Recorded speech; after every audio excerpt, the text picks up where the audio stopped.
Welcome to the 1 Minute Apologist. If you had 1 minute to be able to unpack for the audience, we interview the world's leading apologists to provide credible answers to curious questions. Dr. Craig, what is the ontological argument?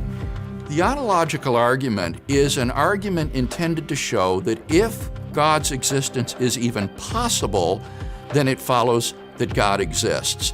So if this argument is sound, it puts the atheist in a very awkward position. The atheist must deny not merely that God exists, he must maintain that it is impossible that God exists. And that is certainly a radical claim that would require great justification.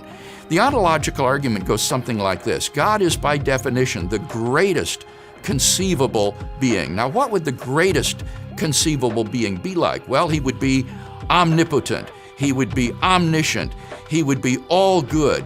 And he would be necessary in his existence. He would exist in all possible worlds. Now, if such a being is possible, that means that a being like that exists in some possible world.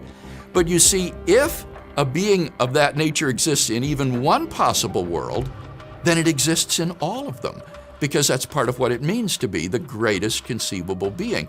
But if it exists in all of them, then it exists in the actual world. Therefore, God exists.